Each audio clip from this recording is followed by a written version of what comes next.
still alive. What happened to Katie? Tu Señor de los Milagros.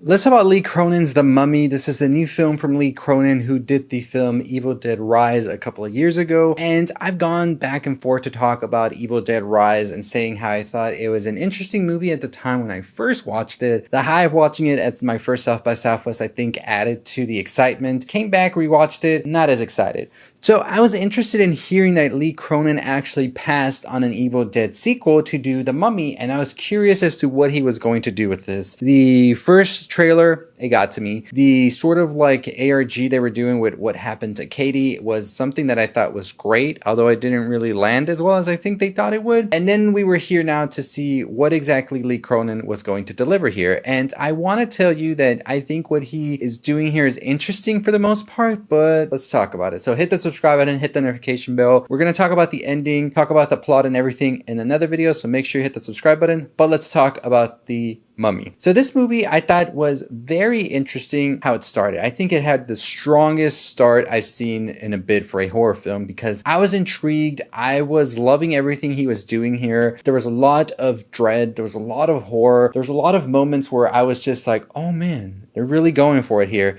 And I was so curious as to where exactly this would go as we were going on this journey with this family. You see that Katie goes missing right from the beginning and you just wonder what happened to Katie. As the mystery slowly unravels, as the film gets into its second and its third act, I quickly realized that it turns into something completely different here. The tone is such a difference. It's like night and day from where we started. And at this point in the movie, halfway through, I said, Lee Cronin didn't pass on an Evil Dead movie. He just decided to call it The Mummy and do another Evil Dead movie because that's exactly how this felt. And that's not a knock or anything on Evil Dead because I enjoy it. But this movie quickly goes from a film full of dread and horror to a gross out slapstick Evil Dead movie.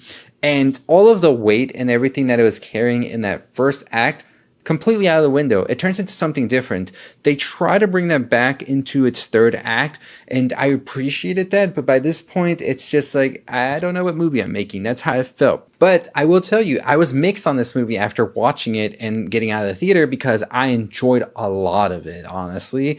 But I also was questioning a lot of it as well. And I think that we see Lee Cronin here do a greatest hits of the Lee Cronin Evil Dead Rise film and also some other Evil Dead films. And just sprinkle a little bit of this mummy mythology where I think that was the strongest part of the film. It's everything we were getting about the mummy, what exactly was going on with Katie. Those moments there, they were the moments that were full of terror, dread, and just horrific, honestly, downright evil at times.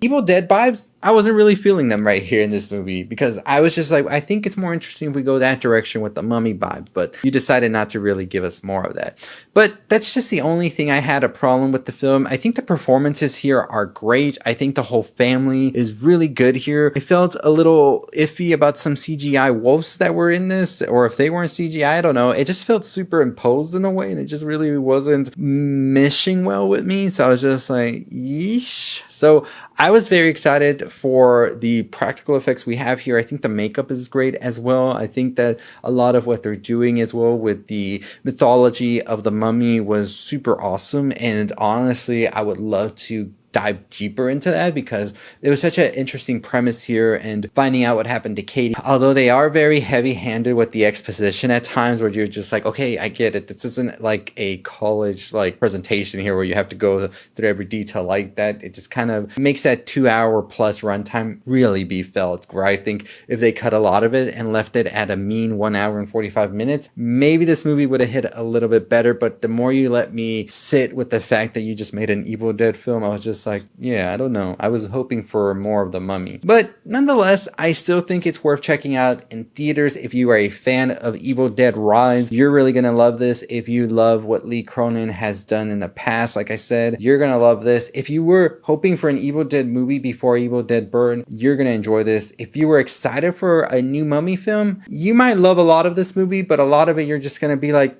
this is what Lee Cronin did in Evil Dead Rise, just with the mummy now.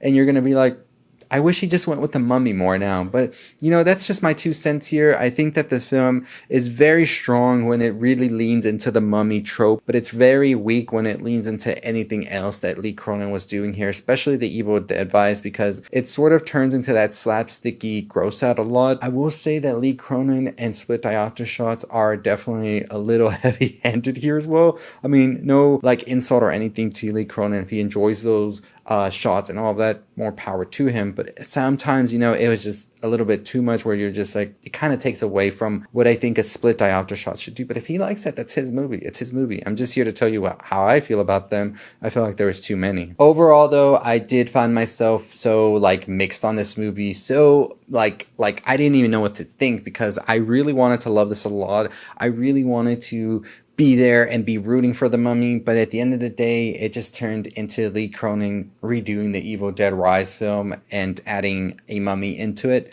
because a lot of it felt so similar, and we're going to talk about that in the spoiler video. But like I said, it's still a pretty good horror film in my opinion. I think it's worth checking out in theaters, but maybe I would go for a matinee price with this one. That's definitely where I would lean for. I don't know if I would spend the full amount for a ticket. Unless you're a diehard Evil Dead and Evil Dead Rise fan, you are going to be happy with this movie. But if you're on the fence about those movies or not really ever in tune with the Evil Dead films, matinee is where to go. But I would suggest checking it out on the big screen. There's some gorgeous shots in Egypt here, and there's some amazing visual effects that I think are worth seeing on the big screen. So that's my thoughts on The Mummy. Let me know what you think. Stay tuned for my spoiler review video that I'm going to be doing, where we talk about the ending. Is there a sequel on the way? And a lot more. CinemaCon is well underway, so we're also covering that. We just did a video on Resident Evil, the new Evil Dead Burn film, as well as Longlegs. We're going to talk about Avengers. We're going to talk about the Conjuring films. Like, we got videos for days for you at CinemaCon, so don't miss out on any of that. Hit the subscribe button, hit the notification bell. 50,000 subscribers is our goal. And as always, I'll see you next time. Stay safe, stay positive. It's fun to be dead.